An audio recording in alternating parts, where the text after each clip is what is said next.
नमस्कार, मैं हूं मदन राज और आप देख रहे हैं राज तक न्यूज़। मैं इस समय बेलथरा विधानसभा में हूं और बात करेंगे कि हम लोग इसलिए आए हैं कि जैसे योगी सरकार उत्तर प्रदेश, लोग कहते हैं कि योगी जी बहुत काम किए हैं और प्रशासन के लोग यानी कहा जाए एक तरह से कि यानी गरीब करते हैं और गरीबों के प्रति सरकार बहुत जागरूक है और बुलडोज़र जहाँ चलता है लोग बहुत खुश होते हैं। अब उसमें बहुत लोग नाराज़ भी होते हैं कि किसी गरीब के ऊपर चल रहा है कि माफिया के ऊपर चल रहा है।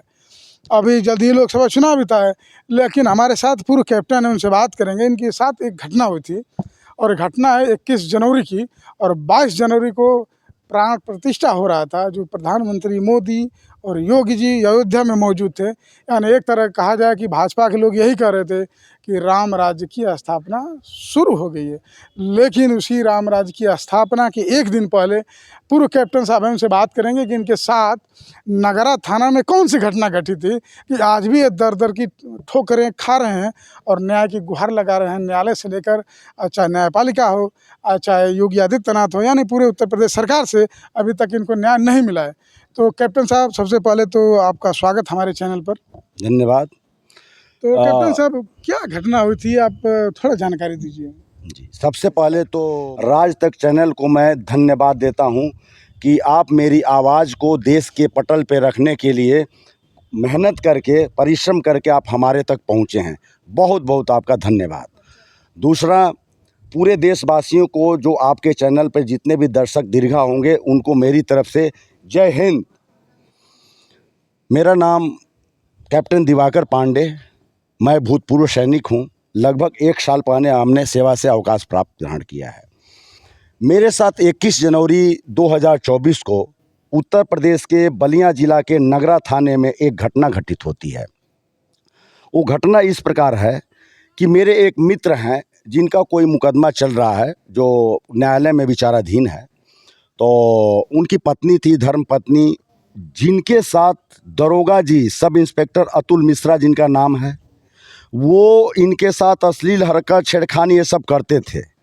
और हमको उस मित्र का फ़ोन आया, उन्होंने बोला कि आप थोड़ा थाने में हमारी मदद कीजिए, आप थोड़ा चले जाइएगा। इनकी पत्नी कागज़ पत्तर लेकर के गई हुई थी थाने के अंदर, ऑफिस में बैठी हुई थी दरोगा जी के। लगभग 15 या 20 मिनट के बाद मैंने भी पहुंच गया वहाँ पे, नगरा थाना में जी। और वहाँ जब मैं पहुँचा तो मेरे को पहले तो रोका गया कि नहीं, अंदर कोई बैठा हुआ है। तो मैं पूछा कि एक महिला आई हुई थी, उनका नाम फला है। तो बोला कि कोई बात नहीं, आपको पता चल जाएगा, आप वेट कीजिए। मैं फिर भी 5-7 मिनट वेट किया। फिर अंदर से कुछ विवादित आवाज़ आ रही थी, तो मैं अपने आप चला गया, जय हिंद बोल करके। मैं बोला, अचानक मैं गया तो देख रहा हूँ तो उस महिला के साथ दरोगा जी छेड़खानी कर रहे हैं, अश्लील हरकत कर रहे हैं। उसके कंधे पर कभी हाथ रख रहे हैं, कभी उसका हाथ पकड़ रहे हैं और वो विरोध कर रही है। मेरे से देखा नहीं गया। मैं एक अवकाश प्राप्त सेनाधिकारी हूँ। मैंने इसका प्रतिरोध किया, कड़ा विरोध किया हमने।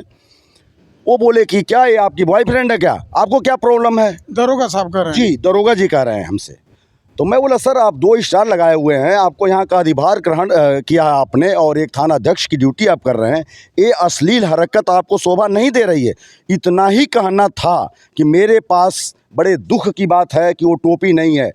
99 में हमने 13 जम्मू एंड कश्मीर राइफल्स के साथ 1999 में मैं कारगिल वार में भाग ले चुका हूं और हमें सम्मानित भी किया गया है। हमने लोहे के चले हमने चबवाए हैं पाकिस्तान को, अर्थात आतंकियों को, और विजय हमने प्राप्त की है। कारगिल वार मेमोरियल की टोपी हमने लगा रखी थी। तुरंत दरोगा जी इस कैप को उतारते हैं और बोलते हैं कि ज़्यादा लड़ाई लड़के आए हो कारगिल की, और उन्होंने नीचे डाल करके और पैरों से उसको रौंद दिया। टोपी को पैरों से रौंदा है। Sub inspector Atul Mishra, CCTV camera गवाह है। उस पर मैं आग बबूला हुआ हूँ, फिर भी हमने गलत लफ्ज़ नहीं निकाला, किसी को हमने हाथ नहीं उठाया। तब तक मैं यही विरोध किया कि सर आपने पैर से अपनी जो टोपी को आपने रौंदा है, आप उसके एक भी भाग के बराबर नहीं है। बड़ी मुश्किल से, बड़ी कठिनाई से ये टोपी हमें प्राप्त हुई है, जिसका सम्मान मैं आजीवन करूँगा। तब तक मैं देख रहा हूं कि 5 से 6 पुलिसकर्मियों को उन्होंने इशारा कर दिया। आया मेरे को धक्का मार करके, जो उनका चैम्बर है जहां FIR दर्ज होती है, कंप्यूटर रूम है, वहां पर लेकर के गए और वहां हाथ से, लात से, जूतों से उन्होंने प्रहार किया मेरे चेस्ट के ऊपर, नाक के ऊपर, पैर के ऊपर, चेस्ट के ऊपर। अभी भी मेरे पास मेडिकल रिपोर्ट भी है, चेस्ट पर फ्रैक्चर, मेरे पैर में फ्रैक्चर। आज 4 से 5 महीना इलाज कराने के बाद मैं आपको इतनी कड़क आवाज़ में बोल पा रहा हूँ, नहीं तो मेरी ये हालात कर दिया था इन पुलिसकर्मियों ने विथ दरोगा कि मैं हिलने डुलने चलने के काबिल नहीं था। और हमारा मेडिकल भी इन्होंने नहीं कराया। और उसके बाद क्या बोलते हैं कि सेना के खिलाफ, कि सेना के जवानों को ठीक करने के लिए हमें यहाँ भेजा है योगी सरकार ने। ये दरोगा साहब बोल रहे हैं। दरोगा साहब बोले हैं, जो बोले हैं वो मैं आपको बता रहा हूँ। जी। फिर रुके नहीं, अपने आप बोल रहे हैं कि उत्तर प्रदेश पुलिस इनकाउंटर भी करती है। तब मैंने बोला, थोड़ी सी बोलने की स्थिति में था कि सर अपराधियों का इनकाउंटर करती है या सेना के जवानों का विदाउट किसी क्राइम के। तो बोले कि जो हमारे साथ जवान लड़ाता है उसको हम फर्जी इनकाउंटर दिखा करके और उसको हम ठोक देते हैं। दरोगा साहब बोले हैं, मैं इस बयान को दे रहा हूं खुलेआम, दरोगा साहब ने बोला है। और सेना के खिलाफ भी अभद्र टिप्पणी उन्होंने किए। मेरे पास ऑडियो क्लिप भी हैं, वीडियो क्लिप भी हैं। ज़रूरत पड़ेगा मैं नेक्स्ट समय में मैं सब आपको अवेलेबल कराऊंगा कि कैसे एक दरोगा जी किसी से कह रहे हैं कि ये फौजी जवान हैं, छुट्टी आते हैं और दारू पी करके और सिविल के अंदर गुंडई करते हैं, और उसी के लिए हमको नगरा थाने में हमारी पोस्टिंग हमने मतलब हमारी पोस्टिंग कराई गई है। इन फौजियों को ठीक करना मैं अच्छी तरह जानता हूँ। तो आप क्या बोले इसके बाद कैप्टन साहब? और उसके बाद मैं अब क्या बोलने की स्थिति में नहीं था। इसके बाद यही था कि जो उन्होंने मारा पीटा, मेरे को नाक से पूरा ब्लड आ रहा था, हमारे मुंह को ज़बरदस्ती उन्होंने धोया। जो हमारे पास रुमाल थी उसको कैप्चर कर लिया कि खून दिखाई ना दे। अभी भी मेरे पास एक शर्ट है, जो मैं शर्ट पहना था, जो रुमाल मेरे पास अभी भी उस पर खून के धब्बे हैं। सीसीटीवी कैमरा गवाह है। और वहाँ दर्शक दीर्घा कुछ ऐसे विटनेस हैं जिन्होंने इसकी भर्त्सना की थी।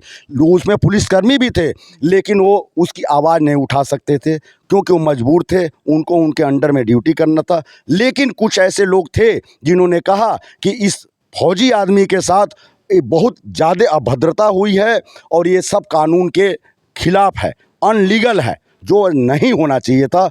और पुलिस में एक दाग है, एक धब्बा है।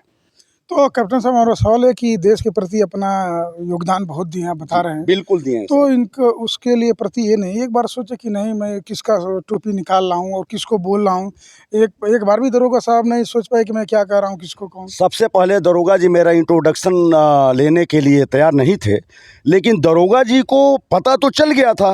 अगर पता नहीं चलता, क्योंकि हमने कारगिल वार मेमोरियल की जब टोपी हमने लगा रखी है, तो वो देखते ही समझ गए, तभी तो बोले कि तुम कारगिल की लड़ाई लड़के आए हो। इसका मतलब कि वो समझ गए कि ये फौजी आदमी है, और जानबूझ करके उन्होंने ये सब घटना हमारे साथ की है। जानबूझ करके वो कुंठाओं से ग्रसित हैं, यानी कि फौज के मान सम्मान को देखते हुए उनको चिढ़ है।